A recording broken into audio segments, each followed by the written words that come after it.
मेरी सभी जीजियों को, बहनों को आज सौभाग्य तीज, गणगौर तीज की सभी देशवासियों की, मेरी जीजियों को, जीजाओं को बहुत बहुत बधाई हो। भारत की भूमि का एक ऐसा त्यौहार गणगौर,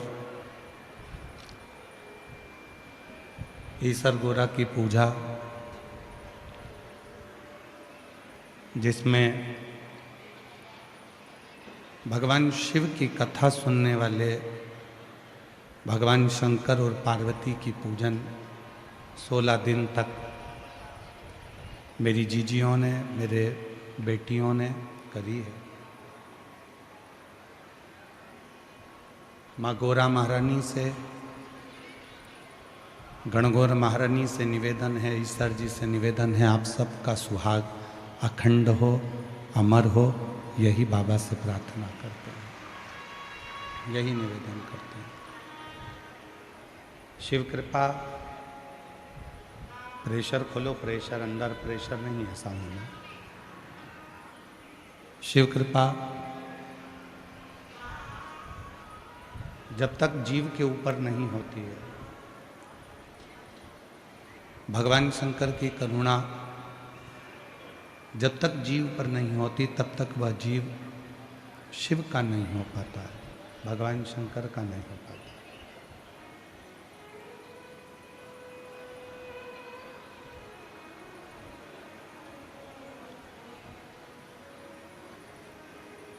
शिव पुराण की कथा कहती है कि जीवन में जैसा हम कर्म करते हैं,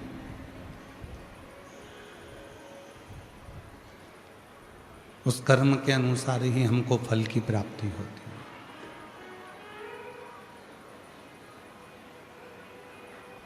आप कैसा कर्म कर रहे हैं, किस प्रकार का आप कर्म कर रहे हैं, उसके अनुसार ही आपको फल प्राप्त होगा।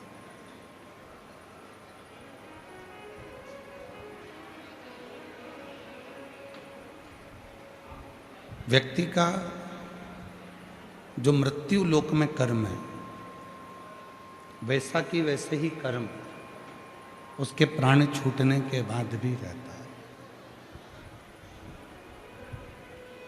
फिर जन्म होता है और वापिस जन्म लेकर फिर इस संसार सागर में कोई ना कोई अवस्था धारण कर फिर वो भोगता है।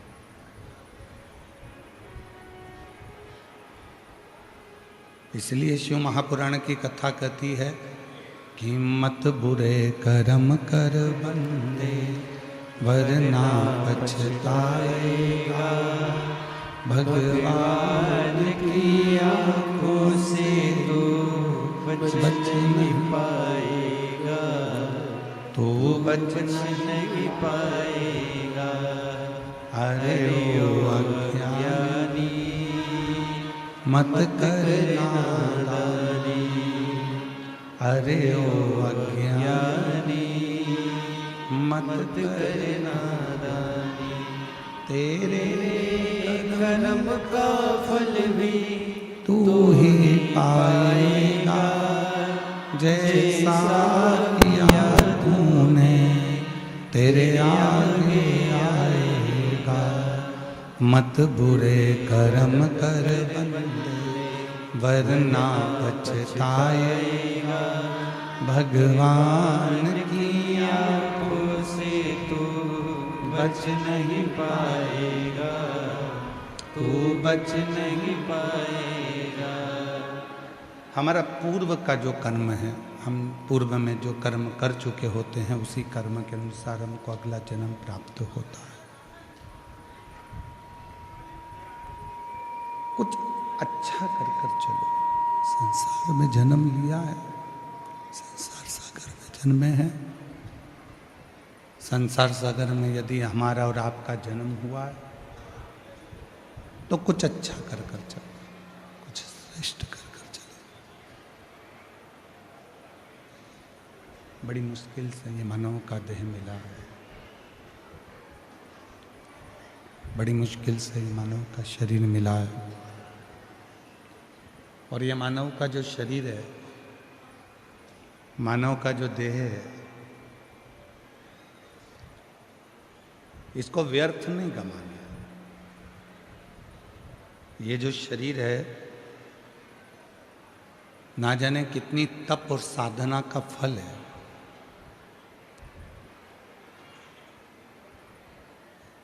शिव महापुराण ने कभी ये नहीं कहा कि आप अपना घर छोड़ो, परिवार छोड़ो, कुटुंब छोड़ो, रिश्ते छोड़ो, नाते छोड़ो।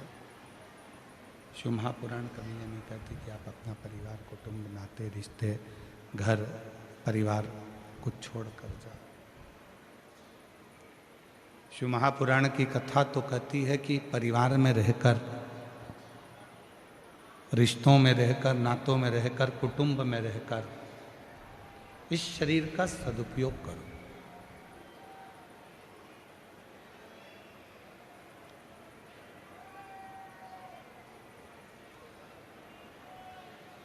जितना रिश्तों में रहोगे, नातों में रहोगे, कुटुंब में रहोगे, परिवार में रहोगे और परिवार में रहकर जितना जितना आप परमात्मा का स्मरण करोगे, उतना सुख आपकी जिंदगी में आता जाए।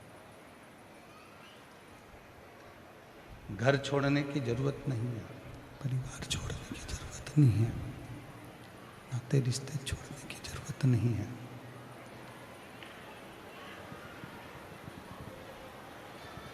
ना रिश्ते छोड़िए, ना कुटुंब छोड़िए। आगे आवाज नहीं आ रही है भाई, ग्राउंड में आवाज नहीं है, प्रेशर नहीं बढ़।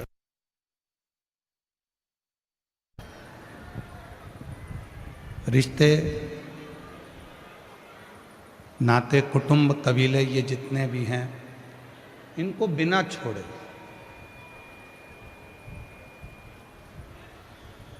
आप शिव की भक्ति को कितना धारण कर सकते हो। जरूरी नहीं कि संबंधों को छोड़ेंगे तो परमात्मा मिलेगा। हमने कई लोगों के मुख से सुना है कि घर छोड़ दो,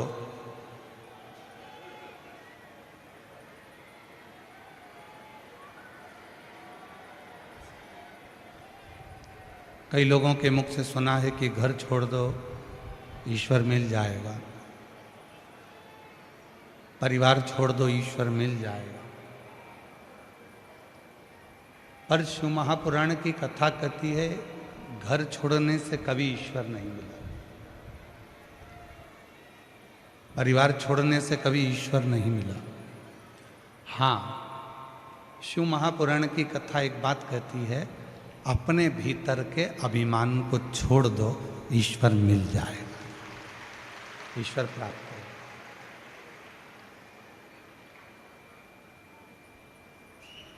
हम हमारे भीतर का अभिमान यदि अपने भीतर रखेंगे, हम अपने भीतर रखेंगे, अहंकार अपने भीतर रखेंगे और सोचें कि ईश्वर मिल जाए, नहीं मिल सकता।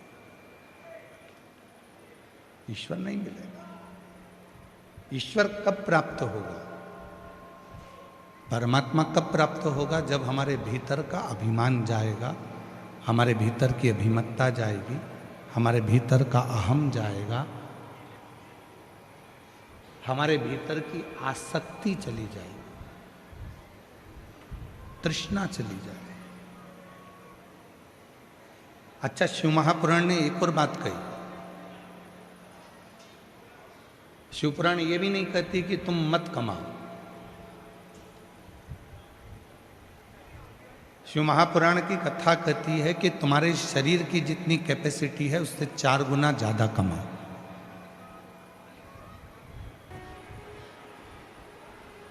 इसलिए शिव महापुराण की कथा कहती है कि मत बुरे कर्म कर बंदे, वरना पछताएगा, भगवान की आंखों से तू बच नहीं पाएगा, तो बच नहीं पाएगा।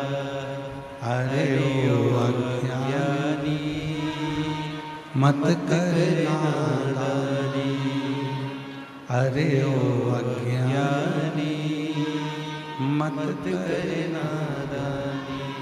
तेरे कर्म का फल भी तू ही पाएगा, जैसा किया तूने तेरे आगे आएगा। मत बुरे कर्म कर बंदे, वरना पछताएगा। भगवान की आँखों से तू बच नहीं पाएगा, तू बच नहीं पाएगा। हमारा पूर्व का जो कर्म है, हम पूर्व में जो कर्म कर चुके होते हैं, उसी कर्म के अनुसार हमको अगला जन्म प्राप्त होता है। कुछ अच्छा कर कर चलो। संसार में जन्म लिया है, संसार सागर में जन्मे हैं। संसार सागर में यदि हमारा और आपका जन्म हुआ है तो कुछ अच्छा कर कर चलो, कुछ श्रेष्ठ कर कर चलो। बड़ी मुश्किल से ये मानव का देह मिला है, बड़ी मुश्किल से ये मानव का शरीर मिला है। और ये मानव का जो शरीर है, मानव का जो देह है, इसको व्यर्थ नहीं गंवाना। ये जो शरीर है, ना जाने कितनी तप और साधना का फल है।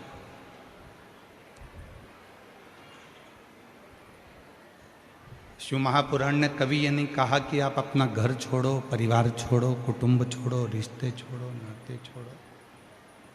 शिव महापुराण कभी ये नहीं कहती कि आप अपना परिवार, कुटुंब, नाते, रिश्ते, घर, परिवार कुछ छोड़ कर जाओ। शिव महापुराण की कथा तो कहती है कि परिवार में रहकर, रिश्तों में रहकर, नातों में रहकर, कुटुंब में रहकर इस शरीर का सदुपयोग करो।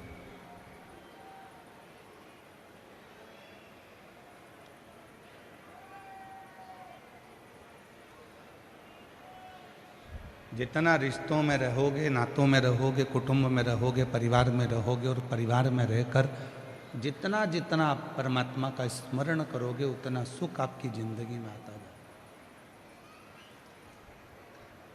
घर छोड़ने की जरूरत नहीं है, परिवार छोड़ने की जरूरत नहीं है, नाते रिश्ते छोड़ने की जरूरत नहीं है।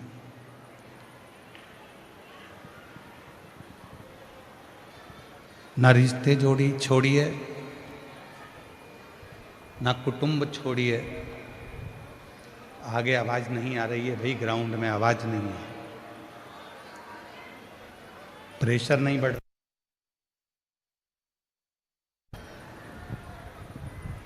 रिश्ते, नाते, कुटुंब, कबीले, ये जितने भी हैं, इनको बिना छोड़े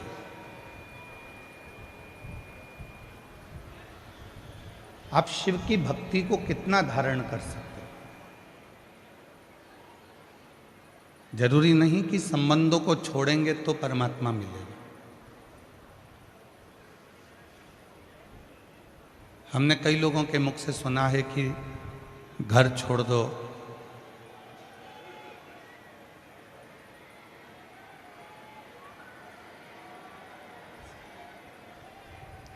कई लोगों के मुख से सुना है कि घर छोड़ दो, ईश्वर मिल जाएगा। परिवार छोड़ दो, ईश्वर मिल जाएगा। पर शिव महापुराण की कथा कहती है, घर छोड़ने से कभी ईश्वर नहीं मिला,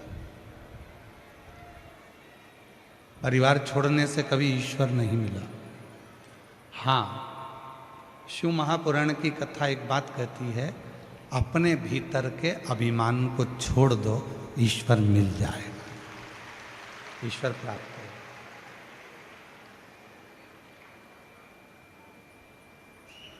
हम हमारे भीतर का अभिमान यदि अपने भीतर रखेंगे, हम अपने भीतर रखेंगे, अहंकार अपने भीतर रखेंगे और सोचें कि ईश्वर मिल जाए, नहीं मिल सकता, ईश्वर नहीं मिलेगा। ईश्वर कब प्राप्त होगा? परमात्मा कब प्राप्त होगा? जब हमारे भीतर का अभिमान जाएगा, हमारे भीतर की अभिमत्ता जाएगी, हमारे भीतर का अहम जाएगा, हमारे भीतर की आसक्ति चली जाएगी, तृष्णा चली जाएगी। अच्छा, शिव महापुराण ने एक और बात कही। शिवपुराण ये भी नहीं कहती कि तुम मत कमाओ। शिव महापुराण की कथा कहती है कि तुम्हारे शरीर की जितनी कैपेसिटी है उससे 4 गुना ज्यादा कमाओ।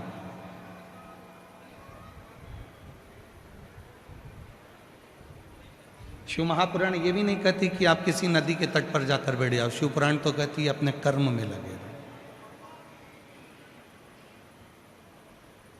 और जितना बन सके उतना अपना कर्म करो।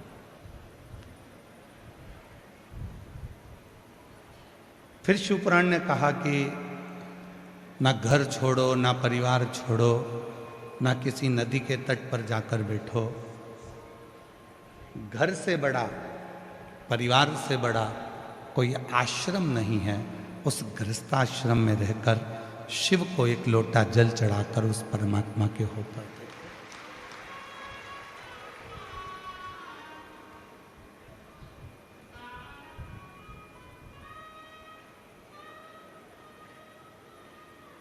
ऐसे कई लोग हैं संसार सागर में जो अपना घर छोड़ देते हैं, परिवार छोड़ देते हैं, नाते छोड़ देते हैं, रिश्ते छोड़ देते हैं, कुटुंब छोड़ देते हैं, परिवार छोड़ देते हैं और विचार करते हैं कि कहीं ना कहीं मुझे भगवान मिल जाएगा। पर भगवान कहते हैं कि शिवजी कहते हैं नंदी से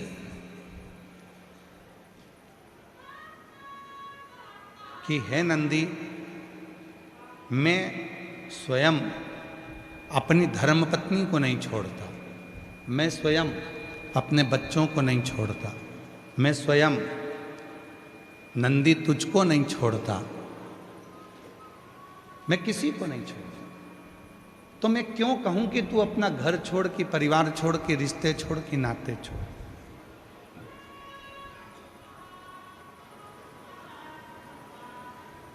शिव महापुराण की कथा कहती है, भगवान शंकर का चरित्र कहता है, शिव तत्व कहता है कि आपको कुछ छोड़ने की जरूरत नहीं है,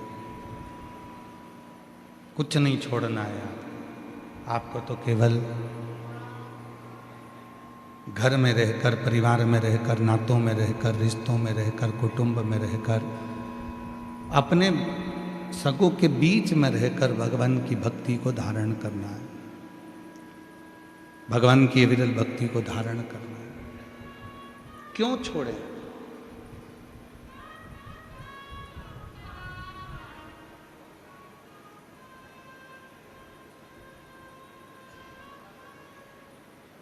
सतयुग, त्रेतायुग, द्वापर और कलयुग, इन चारों युगों में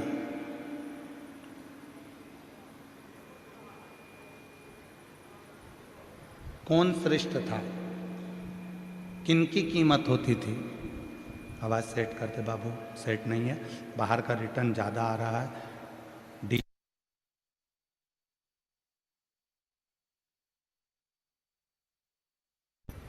सतयुग, त्रेतायुग, द्वापर और कलयुग,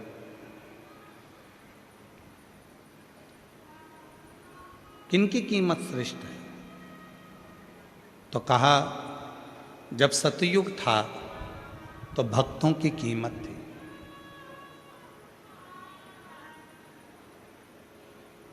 सतयुग में सबसे ज्यादा कीमत अगर किसी चीज की थी तो भक्तों की थी। प्रहलाद, ध्रुव, जितने भक्तों का हम चरित्र उठाकर देखें, ये सारे जितने भी भक्त हुए हैं ये सब सतयुग में, क्योंकि भक्तों की कीमत होती थी। सतयुग में जितनी कीमत भक्तों की थी उतनी कीमत किसी की नहीं थी। लोग उनको पूछते थे, सम्मान करते थे, आदर करते थे, सत्कार करते थे, सतयुग में भक्तों की कीमत थी, त्रेता युग आया तो त्रेता युग में भले आदमी की कीमत थी। आंत्री ऋषि, मातंग, शबरी, जितने भी भले थे, भले आदमी की कीमत। सतयुग में थी भक्तों की कीमत, त्रेता युग में थी भले आदमी की कीमत, द्वापर में थी भक्ति की कीमत। मीराबाई, कर्माबाई, नरसिंह मेहता, नामदेव, तुकाराम, रामकृष्ण परमहंस, चैतन्य महाप्रभु, श्री रामानुजाचार्य जी, श्री निम्बार्काचार्य जी,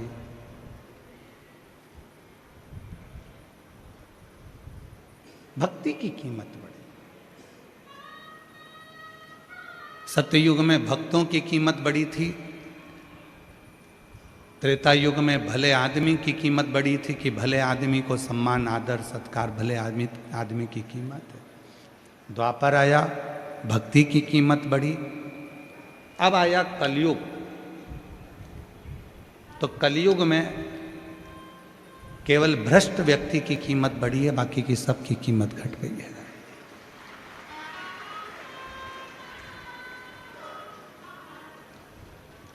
अब आप लोगों को बोलना है सतयुग में किसकी कीमत थी? जम के बोलो, भक्तों की। किसकी कीमत थी? भक्तों की। त्रेता युग में किसकी कीमत थी? भले आदमी की। द्वापर में किसकी कीमत थी? भक्ति की। और कलयुग में किसकी कीमत है? भ्रष्ट व्यक्ति की। जो जितना आडंबर कर सकता है, जो जितना ढोंग कर सकता है, जो जितना पाखंड कर सकता है, जो जितना भ्रष्ट होगा, दुनिया के लोग बस उसी को श्रेष्ठ समझ ले। भ्रष्ट।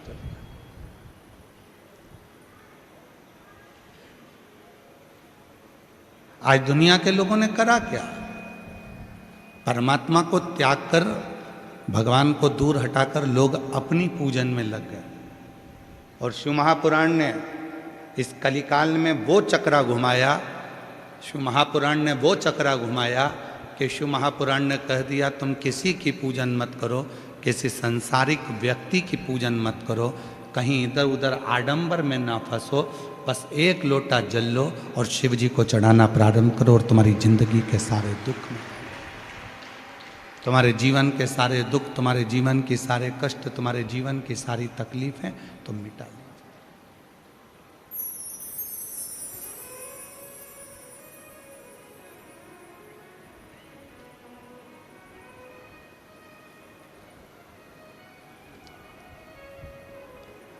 आप में से कितने लोग हैं? 1, 2, 3, 4, 5 और पीछे के जितने पंडाल हैं उसमें जो लोग बैठे हो, लाखों की संख्या में आप लोग आए हैं।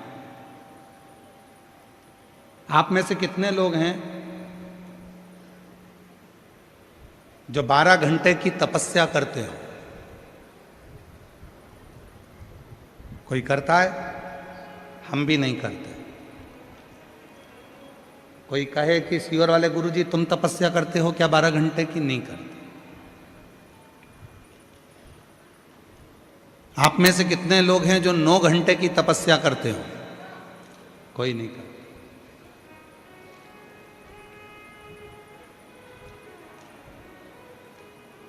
आप में से कितने लोग हैं जो कम से कम 4 घंटे की तपस्या करते हो? कोई नहीं करता। क्यों? क्योंकि कलयुग में तपस्या कम हो गई, समस्या ज्यादा हो गई। कलयुग में तपस्या कम हुई है और समस्या ज्यादा हुई है। इसलिए शिव महापुराण की कथा में श्री वेद व्यास जी ने लिखा 18 पुराण में से केवल एक ऐसी पुराण है शिव महापुराण जो बिना तपस्या के भी फल प्रदान कर कर दुनिया के लोगों की समस्या मिटा देती है। वो एक लोटा जल है। ये वेद व्यास जी।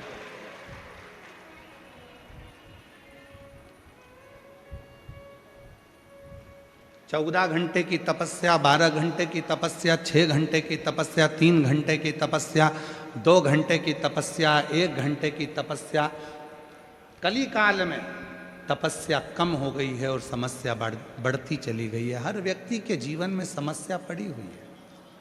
दुनिया का कोई संत, कोई साधु, कोई सन्यासी, कोई तपस्वी, कोई साधक, कोई उपासक, कोई महात्मा, कोई जोगी, कोई सन्यासी, दुनिया का कोई ज्योतिषाचार्य, दुनिया का कोई साधारण व्यक्ति, दुनिया का कोई सेठ, दुनिया का कोई गरीबड़ा और दुनिया का कोई व्यक्ति आकर कह दे कि मेरे जीवन में समस्या नहीं है, तो हम मानेंगे ही नहीं। क्योंकि जो जन्म लेता है, भगवान राम ने भी अगर पृथ्वी पर जन्म लिया है तो उनकी जिंदगी में भी समस्या चली है। भगवान कृष्ण ने भी जन्म लिया है तो उनकी जिंदगी में भी समस्या चली है। स्वयं भारत की भूमि के जितने बड़े बड़े संत, प्रहलाद, ध्रुव, मीरा, कर्मा, नरसिंह मेहता, नानी भाई, जितने जितने भारत की भूमि के संत हुए, उनकी भी जिंदगी में समस्या चली, उनके भी जीवन में समस्या चलती रही।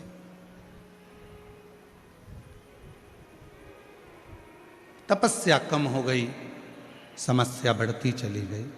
और उस समस्या का हल आप सबको शिव महापुराण ने दिया है। क्या दिया है? 1 लोटा, जम के बोलो जरा, 1 लोटा।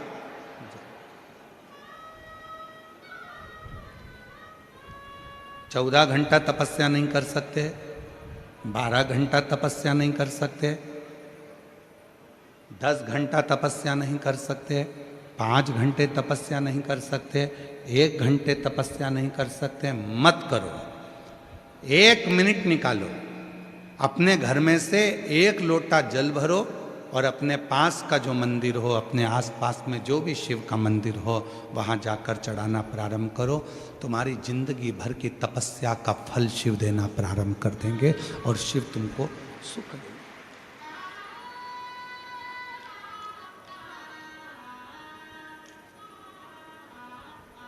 और देख लिया संसार हमने देख लिया, सब मतलब के यार हमने देख लिया, झूठे नाते झूठे रिश्ते, झूठे नाते झूठे रिश्ते, अरे झूठा है संसार हमने देख लिया, सब मतलब के यार हमने देख लिया संसार हमने देख लिया। कोई ना आए, कोई, तब आखिरी में वो शिव आए, शंकर।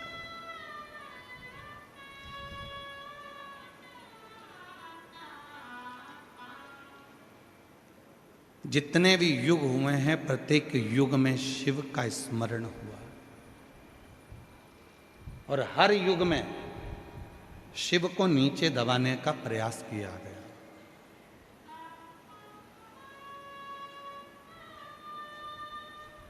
प्रत्येक युग।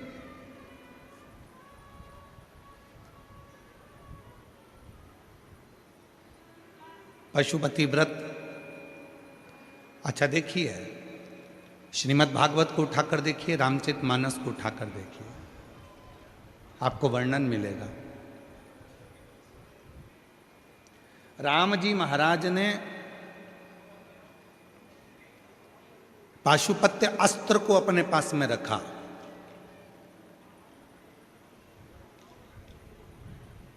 श्रीमद् भागवत कथा में वर्णन आता है कि भगवान कृष्ण ने पाशुपत्य योग को अपने पास में रखा, और जब पाशुपत्य योग भगवान कृष्ण को मिल गया तो उन्होंने पाशुपत्य अस्त्र भी अपने पास में रखा।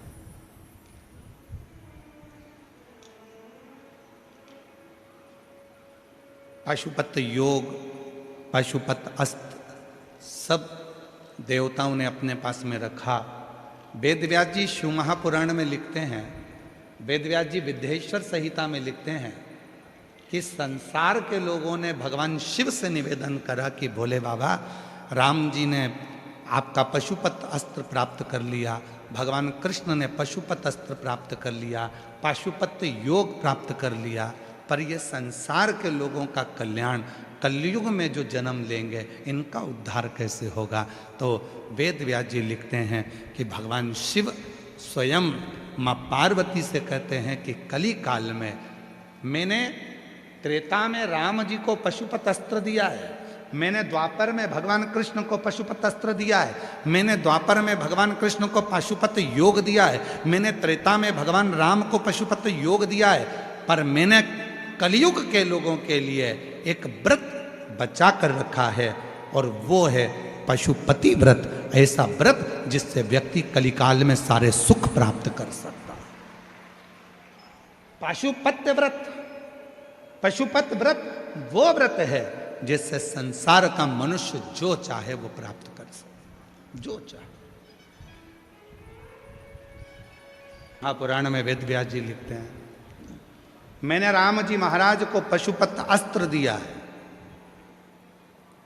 त्रेता में, मैंने राम जी को पशुपत योग दिया है त्रेता में, मैंने द्वापर में भगवान कृष्ण को पशुपत अस्त्र दिया है, पशुपत योग दिया है। तब कली काल के लोगों के लिए, कलयुग के रहने वाले मनुष्यों के लिए, इनकी कार्य सिद्धि के लिए आपने क्या दिया है? तो वेद व्यास जी लिखते हैं कि शिव जी कहते हैं पार्वती, मैंने कली काल के मनुष्य के लिए पाशुपत व्रत दिया है। इस व्रत को जो नियम से धारण करता है, शिव कहते हैं कलयुग में उसके मनवांछित फल की प्राप्ति होना प्रारंभ हो। ये वो व्रत है, ये वो साधना, ये वो तप है, ये वो व्रत है पाशुपत।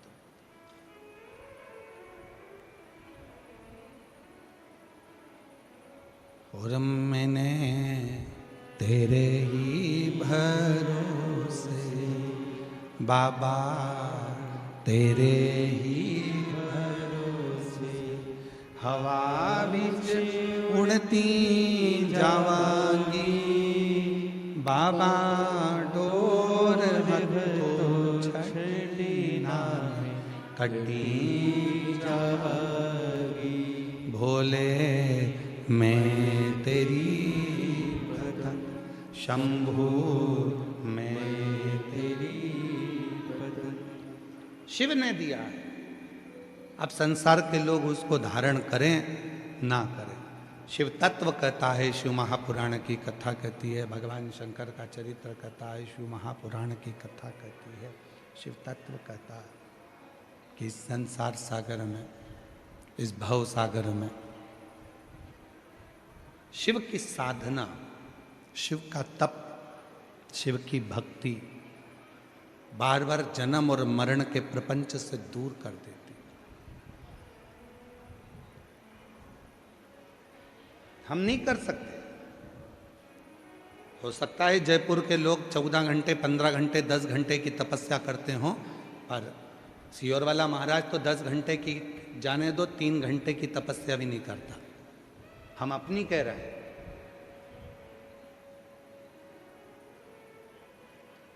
हो सकता है आप लोग तो 3-4 घंटे की तपस्या कर लेते होगे, पर हमसे तो नहीं बनती।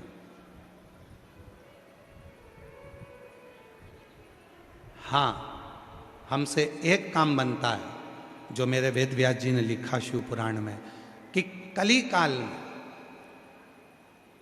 इस कलयुग में तपस्या कम हुई है, समस्या बड़ी है, और समस्या का हल करने के लिए वेद व्यास जी ने 1 लोटा जल और श्री शिवाय नमस्तुभ्यम का मंत्र दिया है, जिसको हम जपते हैं, भजते हैं और शिव को चढ़ाते हैं।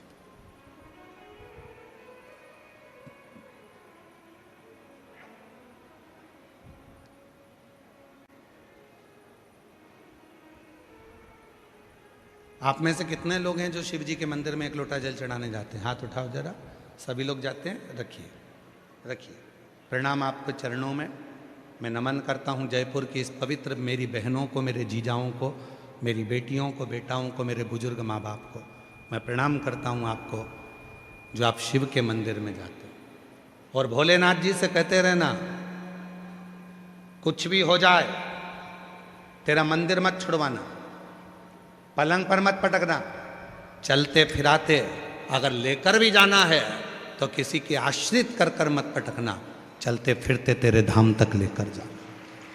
चलते फिर हमें तपस्या नहीं आती है, हमें मंत्र नहीं आता, हमें साधना नहीं आती, हमें नियम नहीं आता, ना हम तप जानते हैं, ना साधना जानते हैं, ना व्रत जानते हैं, ना हम नियम जानते हैं। हम तो केवल एक चीज जानते हैं, श्री शिवाय नमस्तु, श्री शिवाय नमस्तु, श्री शिवाय नमस्तु, श्री शिवाय नमस्तु। हम तो एक चीज जानते हैं, केवल हम कुछ नहीं जानते, कुछ। कितनी सुंदर बात। एक बार मां पार्वती जी बैठी थी अमरनाथ जी की गुफा में और शिव जी कथा कह रहे हैं।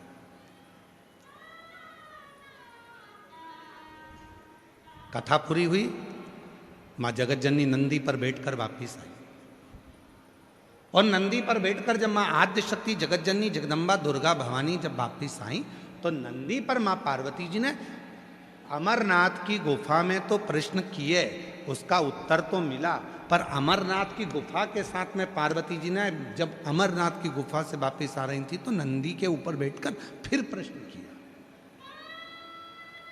वापिस प्रश्न।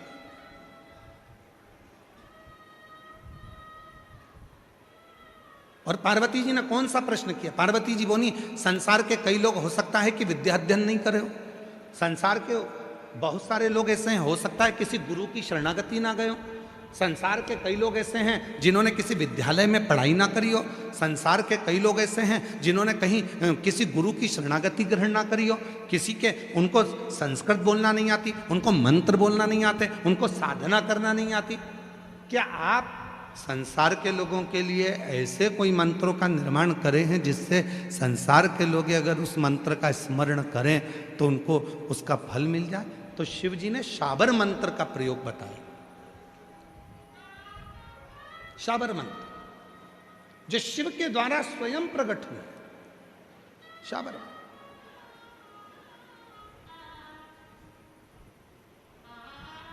और शाबर मंत्र किसको कहते हैं? शाबर मंत्र कहते किसको है? किसको कहा गया शाबर मंत्र?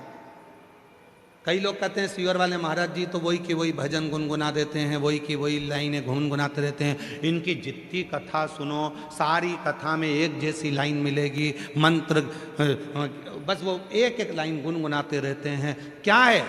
शिव महापुराण में स्वयं भगवान शंकर पार्वती से कहते हैं, दुनिया के लोगों को मंत्र याद नहीं रहेगा, तपस्या याद नहीं रहेगी, तो मैं अपनी इस अंग से शाबर मंत्र को प्रकट करता हूँ। शाबर मंत्र कहते किसको हैं? तो शिव पुराण में वर्णन किया गया, शाबर मंत्र वो मंत्र हैं जिसको आप दिल से हृदय से शिव जी के पास बैठकर कुछ भी गुनगुनाओगे, वो शिव उसे मंत्र के रूप में स्वीकार कर कर तुम्हारा कल्याण कर देंगे। इसलिए उन मंत्र को आप और हम गुनगुनाते, महादेव नमन चरणों में स्वीकार कीजिए। अच्छा, दुनिया के लोगों को क्या लगता है कि महाराज जी भजन गा रहे हैं, महाराज जी भजन की लाइन गुनगुना रहे हैं। ना ना ना, इस मंत्र को ये हमारे मुख से, आपके मुख से कोई भी स्तुति निकल रही है, वो स्तुति बारंबार निकलेगी तो मंत्र का काम करेगी। आप बार बार अगर किसी को एक ही बात कहोगे, राम राम सा राम राम सा राम राम सा, तो वो मंत्र हो जाएगा। जय श्री कृष्णा सा जय श्री कृष्णा सा मंत्र हो जाएगा। श्री शिवाय नमस्तुभ्यम श्री शिवाय नमस्तुभ्यम मंत्र हो जाएगा। जब एक ही लाइन को तुम बार बार गुनगुनाइए तो वो मंत्र, वो केवल भजन की लाइन नहीं होगी, वो शंकर का शाबर मंत्र बन जाता है। महादेव नमन चरणों में। इसलिए आप लोगों से भी कहते हैं, आप भी बोलिए, स्वीकार कीजिए सबका किया है, मेरा भी उद्धार कीजिए, उद्धार कीजिए। तो कहा, फिर वर्णन आया, पार्वती जी ने शिव जी से कहा सारे मंत्र पुराणों में लिखे होंगे, सारे मंत्र पुराणों में मिलेंगे, क्या शाबर मंत्र कहीं लिखा हुआ मिलेगा? तो शंकर भगवान ने कहा नहीं पार्वती, शाबर मंत्र वो मंत्र होता है मेरा बिना पढ़ा लिखा भक्त, जिसको ना मंत्र आए, ना तपस्या आए, ना साधना आए, ना व्रत आए, वो भक्त जब मेरे मंदिर में आकर मुझसे कुछ भी बोलता है, मैं उसको स्वीकार कर कर मंत्र समझकर उसकी झोली भरना प्रारंभ कर देता हूँ।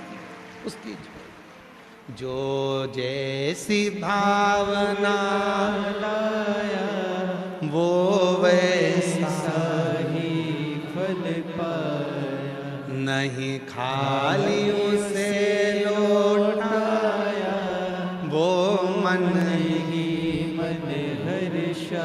शाबर मंत्र क्या? तुम्हारे मन से जो बात शिव महापुराण की कथा में, भगवान शंकर के मंदिर में, शिव जी के साक्षी में, गुरु के साक्षी में जो निकल रहा है वो शाबर मंत्र ही है। और उस मंत्र का प्रभाव कितना होता है कि दुनिया के लोगों का काम शिव पुराण की कथा में पहुंचते हैं, 7 दिन की कथा बैठकर सुनते हैं, बाबा से प्रार्थना करते हैं, और दुनिया के लोग कहते हैं हमारा यह काम हो गया, 3 महीने में बाबा ने हमारी सुन ली। क्यों सुन ली? क्योंकि आप सब इस कथा में बैठकर शाबर मंत्र को गुनगुनाते हो, शिव के उस मंत्र का स्मरण करते हो, दिल से प्रार्थना करते हो, और जब जो प्रार्थना करी जाती है वही मंत्र हो जाता है, और उस मंत्र को शिव स्वीकार कर लेता है।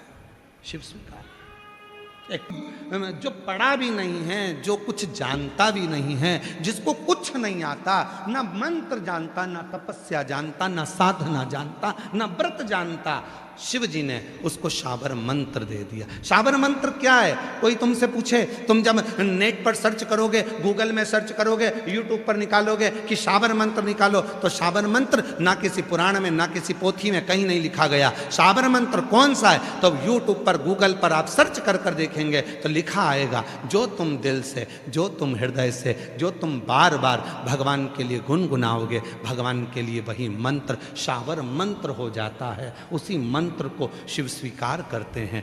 और महादेव नमन चरणों में स्वीकार लीजिए, सबका किया है मेरा भी उद्धार कीजिए, उद्धार कीजिए। हे त्रिपुंडधारी,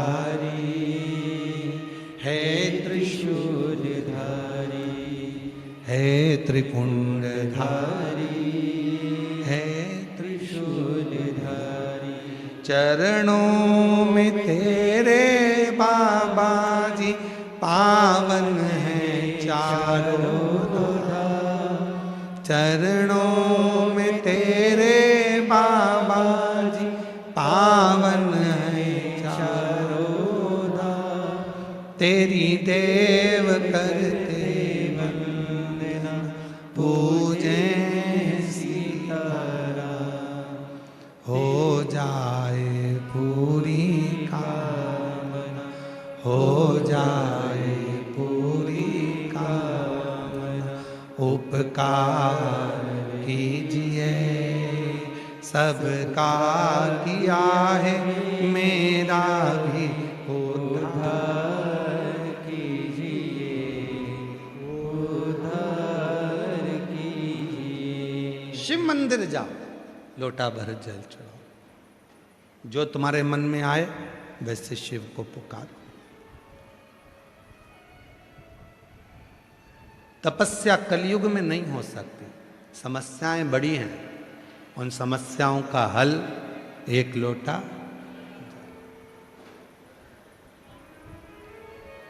बड़ी है समस्या।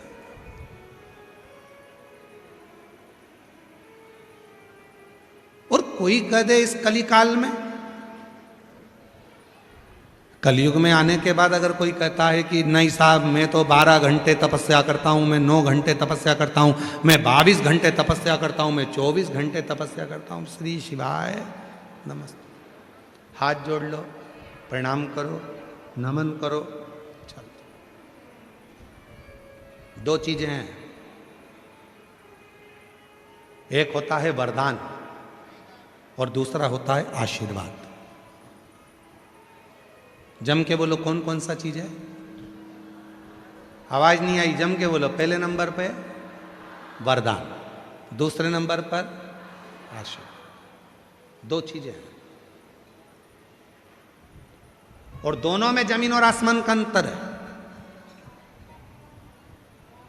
वरदान और आशीर्वाद में जमीन आसमान का अंतर है। वरदान ऋषि को भी मिल जाता है, वरदान तपस्या करने वाले को भी मिल जाता है, वरदान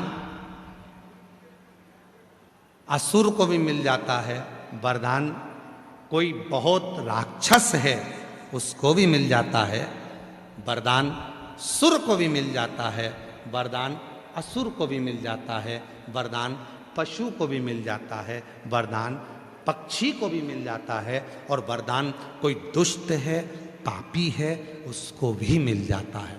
वो बहुत तपस्या करेगा, वरदान मिल गया। तप करा ब्रह्मा जी का, वर मिल गया। हिरण्यकशिपु ने तप करा, वर मिल गया। हिरण्याक्ष ने तप करा, वर मिल गया। रावण ने तप करा, वर मिल गया। वरदान सुर को मिलेगा, असुर को मिलेगा, दैत्य को मिलेगा। वरदान जिसको चाहो उसको मिल सकता है। वरदान असुर को, राक्षस को भी, पापी को भी मिल सकता है। पर आशीर्वाद केवल भक्त को ही प्राप्त होता है जो भगवान की शरणागति में रहता है।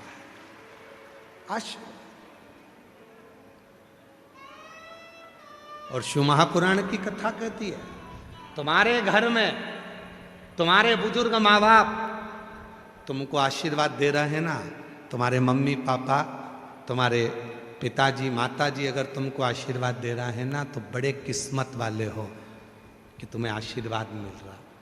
वरदान, तिजोरी की चाबी, लॉकर का माल तो सबको मिल जाता है, किसको नहीं मिलेगा। सब मनुष्य जन्म लिए हो तो भी तुम्हारी बीवी होगी, बच्चे होंगे, सब होंगे, मम्मी पापा भी मिलेंगे तुम्हें मनुष्य देह में।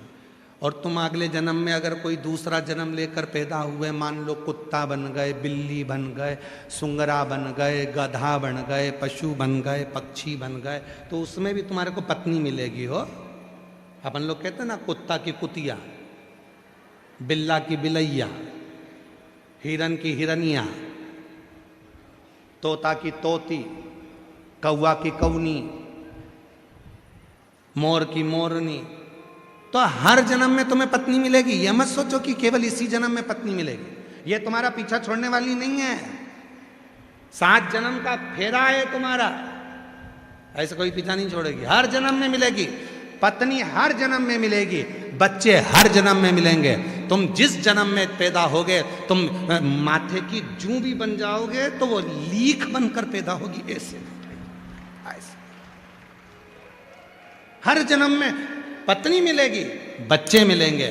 खटमल बने तो भी बच्चे मिलेंगे, पत्नी भी मिलेगी। मच्छर बने तो भी पत्नी मिलेगी और बच्चे भी होंगे। हर जन्म में पत्नी और बच्चे सब मिलेंगे, पर हर जन्म में शिव पुराण की कथा नहीं मिलेगी। शंकर को एक लोटा जल चढ़ाने का मौका नहीं मिलेगा। हर जन्म में तुम शंकर के मंदिर नहीं जा सकोगे। हर जन्म में तुम शिव को एक लोटा जल नहीं चढ़ा सकोगे। हर जन्म में तुम पूरे चीटे बनकर शंकर पे चढ़ जाओगे, पर जल नहीं चढ़ा पाओगे। इसलिए ये मानव की जो देह मिली है, इस देह का सदुपयोग कर, इस देह का सदुपयोग।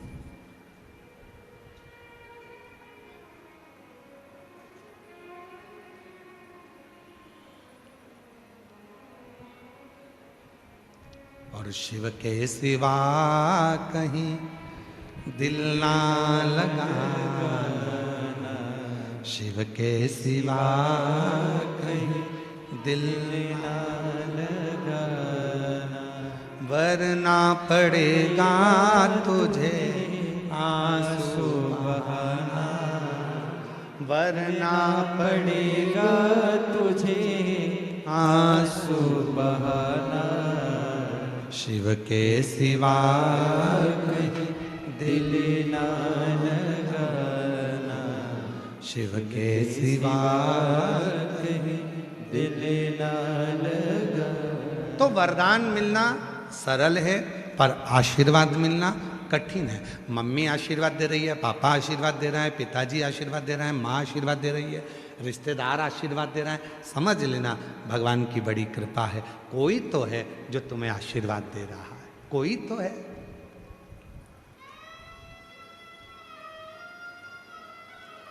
सास से खूब लड़ो, खूब लड़ो,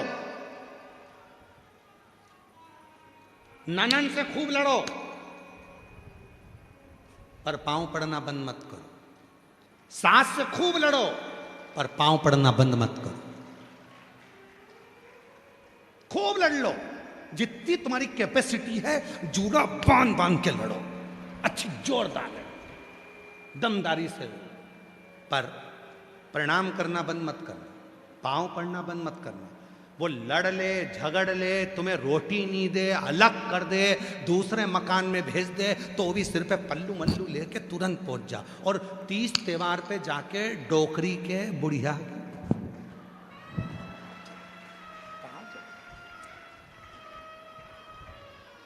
क्यों? शिव पुराण कहती है कितनी भी लड़ाई हो जाए और सास के तुमने पांव पकड़ लिए, घर के बुजुर्ग के तुमने पांव पकड़ लिए, भले वो अंदर से कुड़ के गाली भी देगी ना, तो भी आशीर्वाद ही कहलाएगा। वो भी आशीर्वाद, वो बद्दुआ भी देगी तो भी आशीर्वाद कहलाएगा। खूब लड़ो, दिल से लड़ो, 4-5 पराठे खा खा के लड़ो।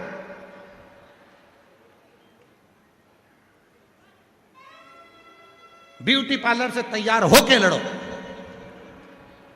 खूब लड़ो, पर पांव पड़ना बंद मत करो। चरण जरूर पकड़ो, प्रणाम जरूर करो, नमन जरूर करो। कहा गुरुजी हमारे मन में बहुत मन मोटाव हो गया, आपस में झगड़ा हो गया, लड़ाई हो गई, वो हमारा मुंह नहीं देखती, हम उसका मुंह नहीं देखते। क्या हुआ?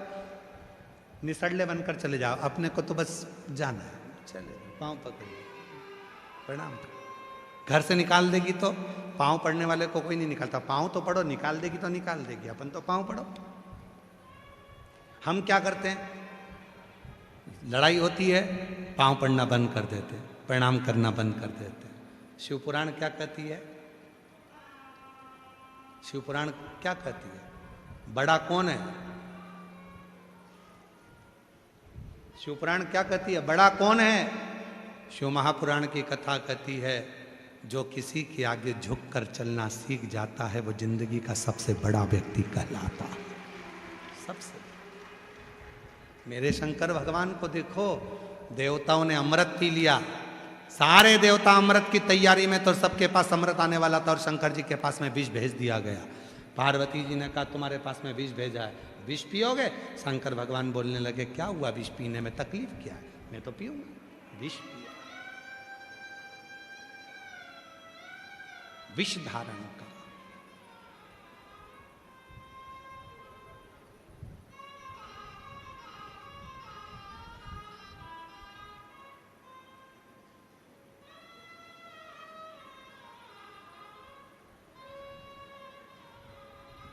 तो कहे कुछ भी।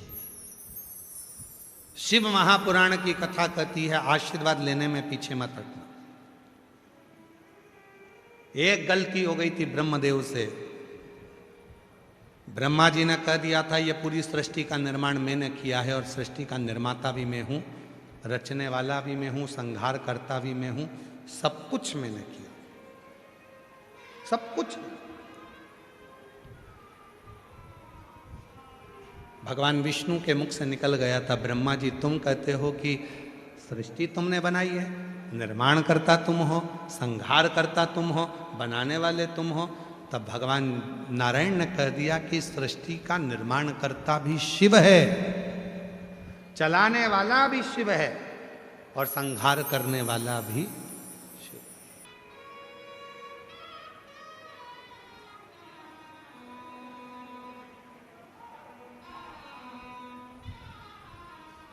एक बहुत प्रश्न है, सुंदर प्रश्न है, उत्तर दीजिएगा जरा, ठीक है? सभी लोग उत्तर देना। किडनी जरूरी है, लीवर जरूरी है कि श्वास जरूरी है? जम के बोलो जरा। श्वास। श्वास ही नहीं होगी तो किडनी और लीवर का क्या खाक करोगे? श्वास कौन है? शिव। चल रही, चला रहा, पूरी सृष्टि का निर्माण करता भी वही है, संहार करता भी वही है। केवल उन्होंने दे दिया, नारायण आप ये कार्य करिएगा, ब्रह्मा जी आप ये कार्य करिएगा। मैं ज़्यादा कार्य नहीं कर सकता क्योंकि मैं तो अपनी मस्ती में रहता हूं, अपनी मस्ती। आप ये कार्य करो, चलाओ, ठीक है। भगवान नारायण ने कहा ब्रह्मा जी से कि सृष्टि का संहार करता और चलाने वाला शिव है। ब्रह्मा जी मारने को तैयार नहीं हुए, और जब ब्रह्मा जी नहीं माने तो ब्रह्मा जी ने कहा कि कौन शिव? मैं शिव को भी नहीं जानता। तो भगवान शंकर और ब्रह्मा जी ने एक बड़े पर्वत को घुमाना प्रारंभ करा। पर्वत जैसे घुमा, उसने एक लिंग की आकृति धारण कर ली, और लिंग की आकृति में से आवाज आई, हे ब्रह्मा, हे विष्णु, मैं ही शिव हूं, मांगो क्या चाहते हो, क्या चाहते हो।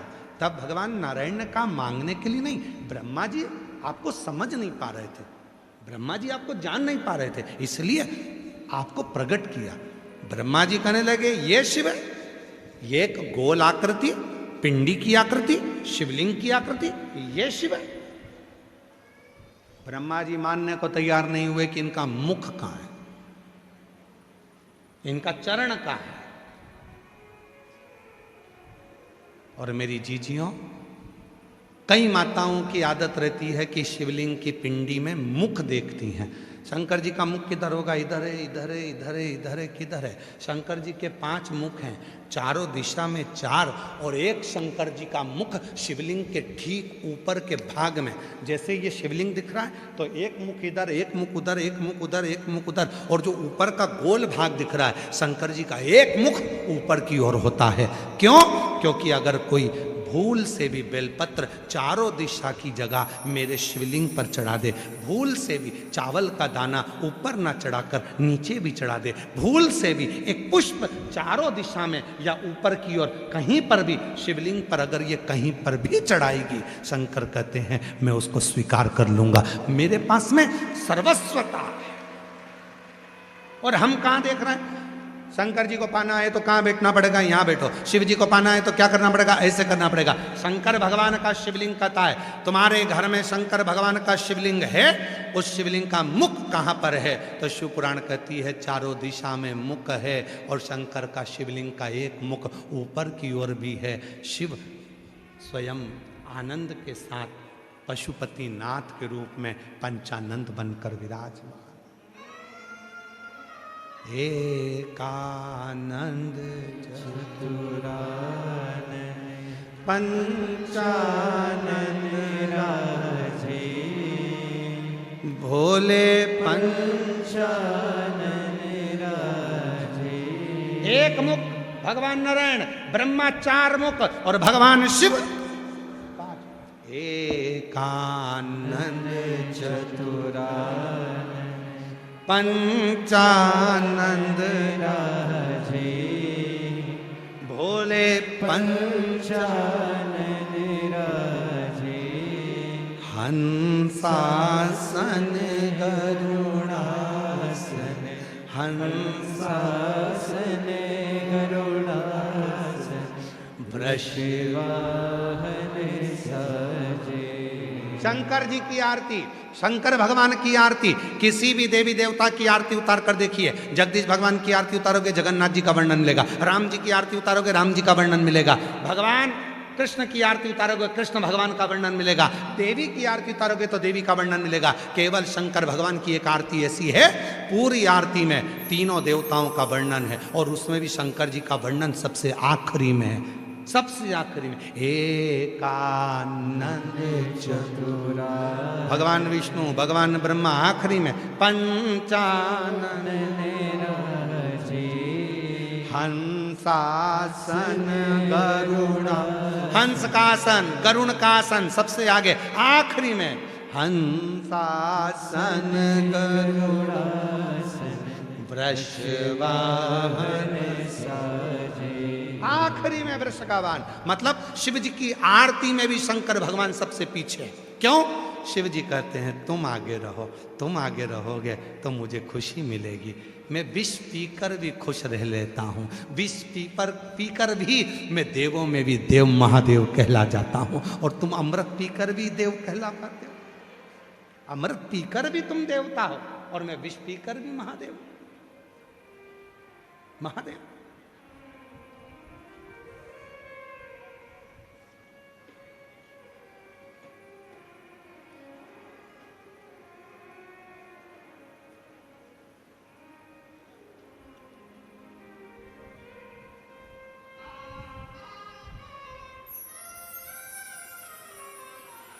कल एक माता जी ने पत्र भेजा था, अब ढूंढना पड़ेगा। पत्र में उन्होंने लिखा था, गुरुजी आप राजस्थान आए हो, कथा में कम से कम 2-4 भजन गाना। अब मैं मेरी जीजी को क्या बताऊं कि पूरी कथा में केवल एक ही भजन होता है और उसको भी कहीं ना कहीं से घुमा फिरा कर लाना पड़ता है। 2 भजन आ जाए तो समझ लो शंकर जी ने तुम पर कृपा कर दी।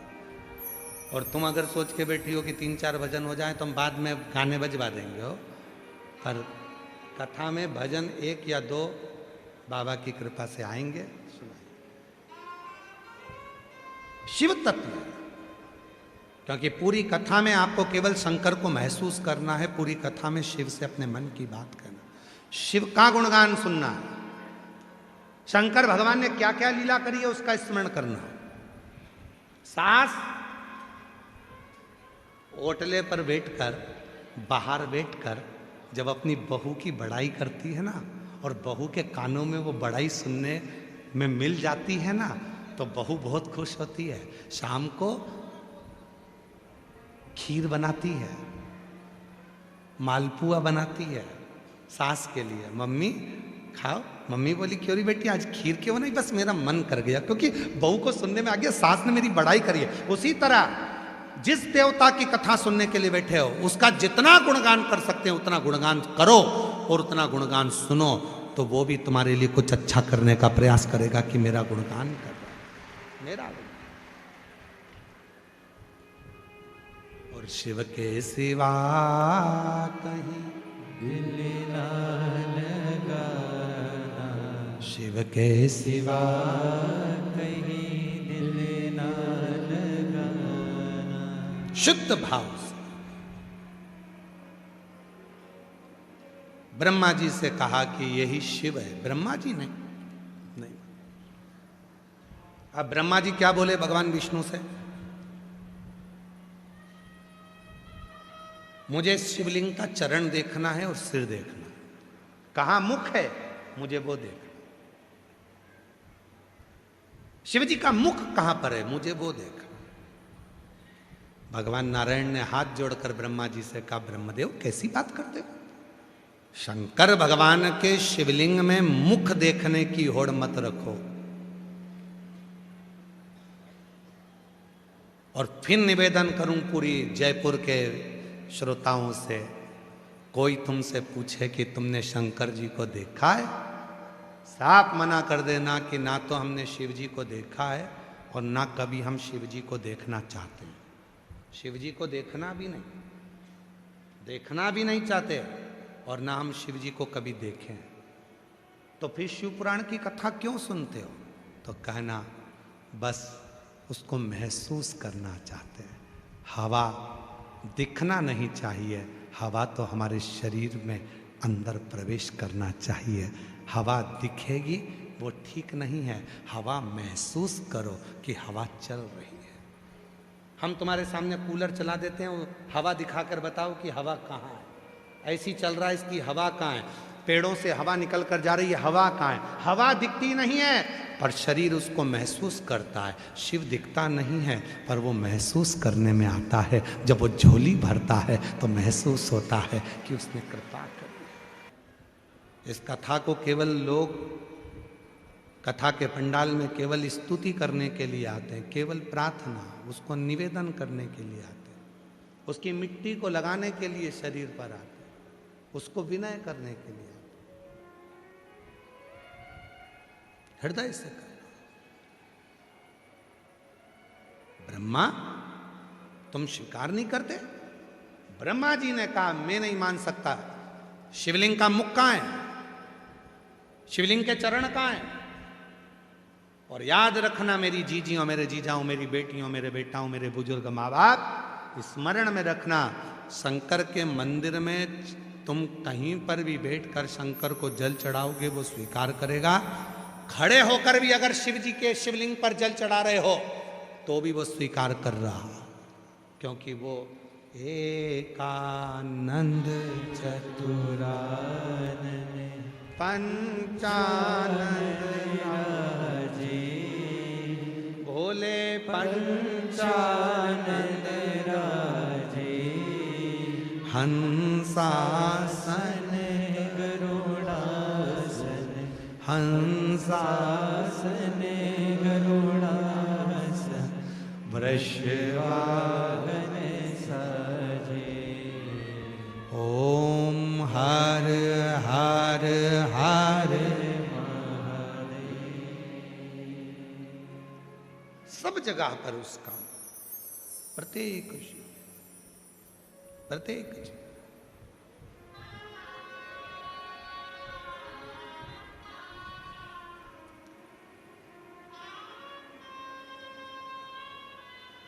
सर्वस्व हर कण में वही बैठा है, प्रत्येक कण।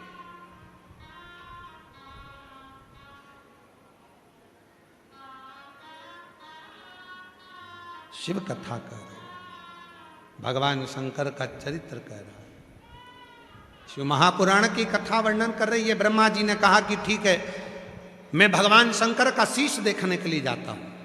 नारायण आप, भगवान विष्णु बोले मैं चरण ढूंढने के लिए जाता हूं। भगवान विष्णु को तो मालूम था चरण नहीं मिलना है, शिव के चरण मिलेंगे क्या? नहीं मिल सकते।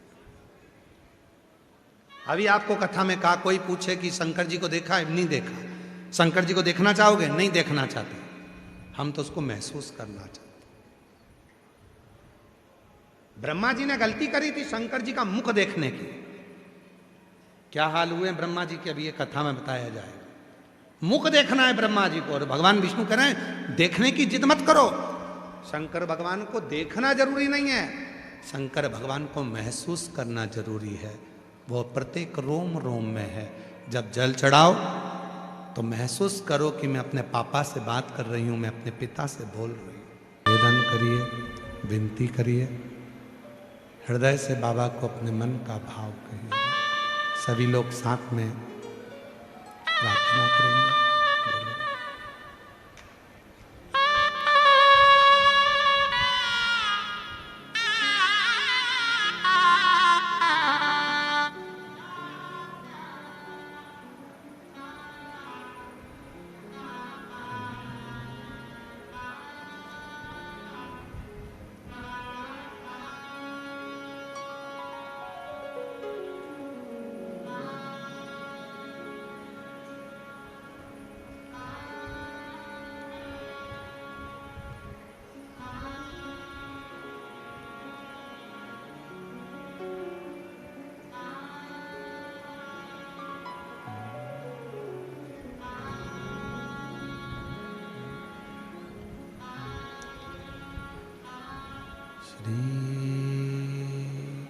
शिवाय नमस्तुभ्यं,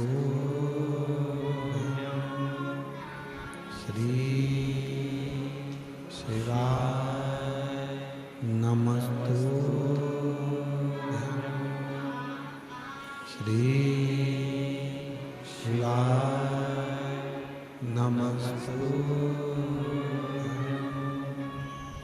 श्री शिवाय नमस्तुभ्यं, श्री शिवाय नमस्तुभ्यं। भोला सब दुख काटो हमारा, ओ भोला सब दुख काटो हमारा। शिव शंकर कर जपूं तेरी माला, भोले बाबा जपूं तेरी माला, भोला सब दुख काटूं ओ भोला सब दुख काटूं वेश मंगल मंगलकारी, वेश मंगल मंगलकारी, शमशान वासी हमारा, शमशान वासी हमारा, ओ भोला सब दुख काटो हमारा, ओ भोला सब दुख काटो हमारा।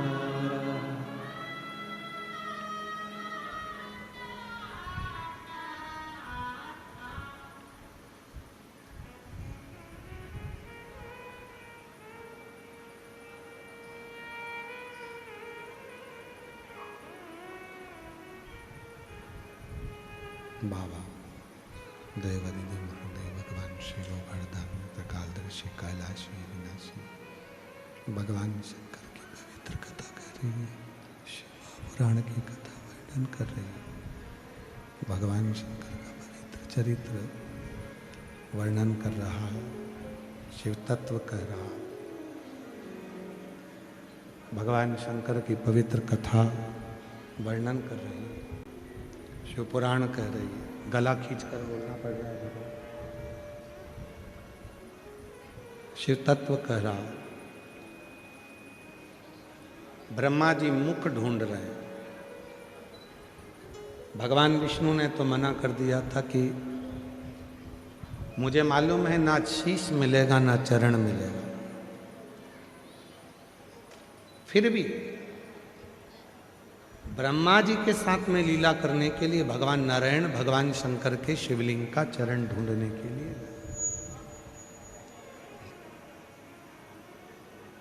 चरण ढूंढने के लिए पहुंचे। ब्रह्मा जी ऊपर जाते जाते जाते जाते एक गौ माता को देख लेते हैं। गाय से कहते हैं ब्रह्मा जी कि तुम मेरे साथ चलो, भगवान विष्णु के सामने कह देना कि ब्रह्मा जी को भगवान शंकर का शीश मिल गया। गौ माता बोली मैं काय को झूठ बोलूं। ब्रह्मा जी ने कहा कि जो पहली रोटी बनेगी मैं तुझे दिलवाऊंगा, इसलिए तू एक झूठ बोल दे।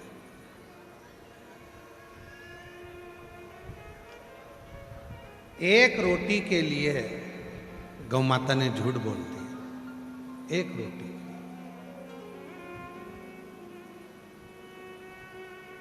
और गौ माता ने झूठ बोला, गाय को लेकर चल दिए। बीच में केतकी का पुष्प, केतकी का पुष्प जो मिला, उस केतकी के पुष्प को देखा।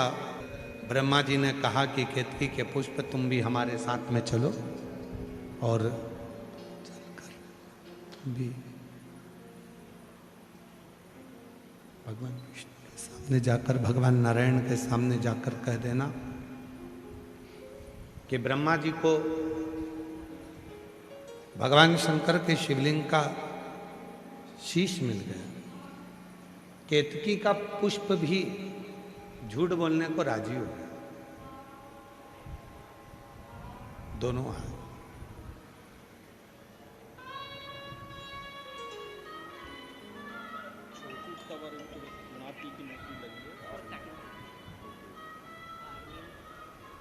बधाई आपको।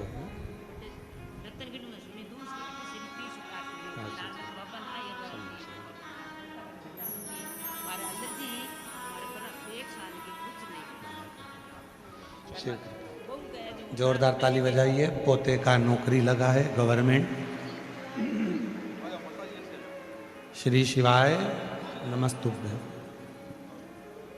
शिव तत्व कह रहा है, भगवान शंकर का चरित्र कह रहा है, शिव महापुराण की कथा कर रहे।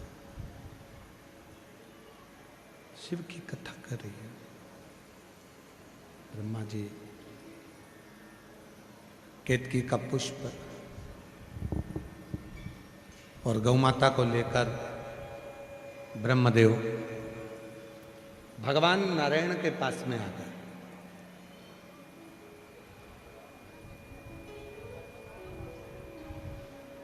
शिव पुराण कहती है जैसे एक शमी के पत्र में रोग को मिटाने की सामर्थ्यता होती है, जैसे एक बेलपत्र में दुनिया का धन पाने की, वैभव पाने की सामर्थ्यता होती है, एक दुर्वा में क्लेश मिटाने की सामर्थ्यता होती है। एक दुर्वा और एक चावल के दाने में कैसी भी जमीन हो, कितना भी उसमें दोष हो, कितनी भी तकलीफ हो, उस जमीन का दुख, उस जमीन की तकलीफ, उस जमीन का वास्तु दोष, कैसा भी दोष हो, एक चावल का दाना उस दोष को समाप्त कर देता है। उसी तरह शिव जी के सामने अगर एक बार भी अगर मुख से सत्य निकल जाता है तो 1000 अश्वमेध यज्ञ का पुण्य फल प्राप्त हो जाता है। 1000 अश्वमेध यज्ञ का फल केवल एक बार मुख से निकले हुए सत्य से प्राप्त हो जाता है, एक बार सत्य बोलने से प्राप्त हो जाता है।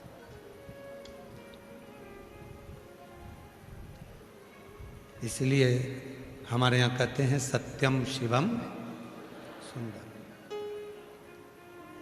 सत्य ही शिव है, शिव ही सुंदर है, शिव ही सुंदर है। सत्यम शिवम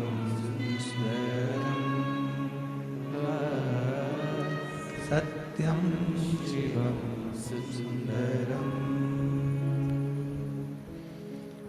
शिव को सत्य कहा गया, भगवान शंकर को सत्य कहा गया। सत्य के अनुसार शिव को सत्यता की परिभाषा में व्यक्त किया गया। शिव सत्य है। शिव महापुराण की कथा कर रही है, भगवान शंकर का चरित्र कर रहा, शिव तत्व कर रहा। शिवलिंग के सामने जैसे ही ब्रह्मा जी आए, भगवान विष्णु ने पूछा ब्रह्मा जी से, क्या तुम्हें शिवलिंग का सिर मिला?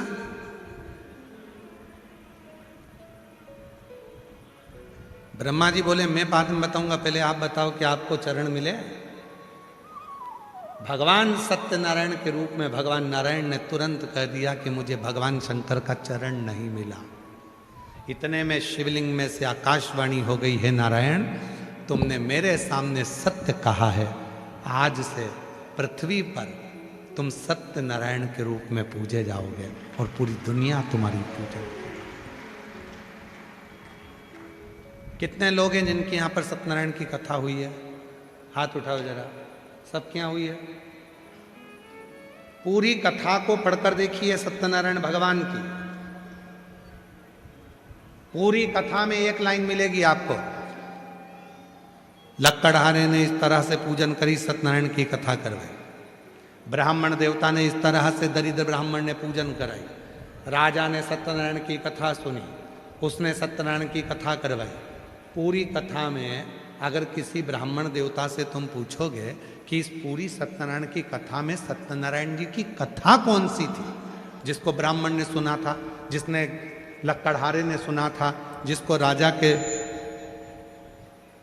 ने श्रवण किया था, जिसने बनिए की बेटी ने श्रवण किया था, इसमें सत्यनारायण जी की कथा कौन सी है? तो ब्राह्मण देवता कहेंगे ये सत्यनारायण जी के जो 5 अध्याय हैं, इसमें सत्यनारायण की कथा कौन सी है? तो वो सत्यनारायण जी की एक ही कथा है कि ब्रह्मा जी और भगवान विष्णु ने एक पर्वत का घर्षण किया, शिवलिंग की आकृति उत्पन्न हुई। उस शिवलिंग की आकृति में ब्रह्मा जी शीश देखने गए, भगवान शंकर चरण, भगवान नारायण चरण देखने गए, और चरण नहीं मिले तब भगवान शंकर के शिवलिंग के सामने भगवान विष्णु ने सत्य कह दिया। और जब सत्य कहा तो भगवान शंकर ने शिवलिंग में से आवाज कर कर कहा, हे नारायण, तुमने मेरे शिवलिंग की साक्षी में सत्य बोला है। आज के बाद संसार का मनुष्य तुम्हें सत्यनारायण भगवान के रूप में पूजेगा। जिसके घर में कलश की स्थापना होगी, आम का पल्लव लगेगा और तुम्हारी पूजन कदली फल मेवा से होगी, उसके घर में कभी संपदा की कमी नहीं होगी। ये स्वयं शिव ने कहा। सत्यनारायण भगवान की 5 अध्याय की कथा तो तुमने सुनी, पर उसमें कथा कौन सी है? वो कथा यहां लिखी है शिव पुराण में कि कथा ये है। कोई तुमसे पूछे कि सत्यनारायण जी की कथा कहां से निकली है, तो बताना स्कंद पुराण से निकली है। सत्यनारायण जी की कथा स्कंद पुराण से, सत्यनारायण जी की कथा शिव पुराण से निकली।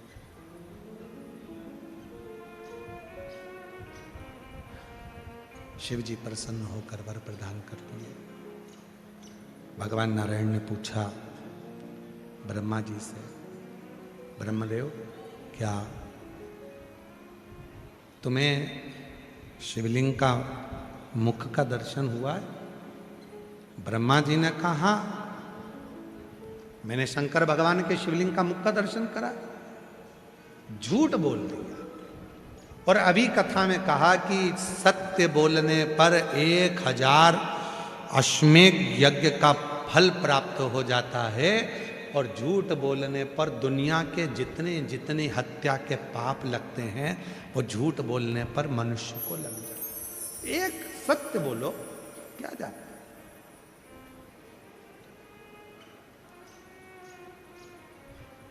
सत्य बोलने में जाता क्या?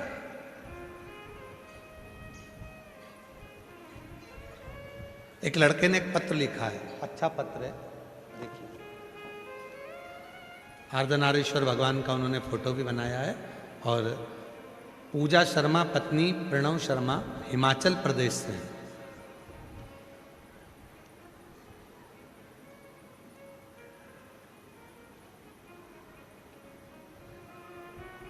कहीं बैठे हों तो आ सकते हैं। मेरा बेटा आदित्य शर्मा, जिसने 2025 में 12th की परीक्षा दी, और परीक्षा देने के बाद में परीक्षा के साथ में ही नीट का एग्जाम दिया। तब उसको नीट का एग्जाम दिया और जयपुर उसको सेंटर मिला। आपकी कथा 1 मई से 7 मई तक जयपुर में पूर्व में चल रही थी 2025 में, और मेरे बेटे का एग्जाम था 4 मई को। तब मेरे बेटे ने मुझसे कहा, माँ, तू हमेशा कहती है कि सीहोर वाला बाबा कथा कहता है और पंडाल में बैठकर जो मांगो वो मिलता है। आज दोनों योग एक साथ लगे हैं। मेरा नीट का एग्जाम भी जयपुर में है और बाबा की कथा भी जयपुर में। 4 मई को अपन एग्जाम देंगे और 7 मई से कथा, 1 मई से 7 मई तक कथा भी सुनेंगे और 4 मई को एग्जाम भी देंगे। गुरुजी, हमने हमारे बेटे के लिए कोई अलग से होटल का रूम नहीं लिया। 4 मई को उसकी परीक्षा थी, 1 मई को कथा चालू हो गई। हम यहाँ पर 1 मई के पहले पहुँच गए, पंडाल में जगह ले ली। 1 मई से 7 मई तक मैं और मेरा बेटा पंडाल में ही रहा और कथा भी सुनी। और 4 मई को मेरे बेटे ने वहाँ प्रणाम करा और एग्ज़ाम देने के लिए गया। आज मैं साक्षी हूँ उस कथा की, जिस कथा को मेरे बेटे ने, दुनिया के बच्चे एसी के रूम में बैठकर पढ़ते हैं और एग्ज़ाम देने जाते हैं, मेरा बेटा कथा के पंडाल में बैठकर 1 मई से 7 मई की कथा में 4 मई को परीक्षा देने गया और 4 मई को परीक्षा दिया और 14 मई को रिजल्ट आया और मेरे बेटे का नीट क्लियर हो गया। आज मेरा बेटा MBBS की पढ़ाई कर रहा है। कथा के पंडाल में क्या है ये कोई नहीं जानता, पर इतना जरूर है कि वहाँ से कोई खाली नहीं जाता। एक लाइन अच्छी लिखी है, आप भी गुनगुनाइए कि लुटा दिया भंडार काशी वाले ने, कर दिया माला माल काशी वाले ने। जो जैसी भावना वो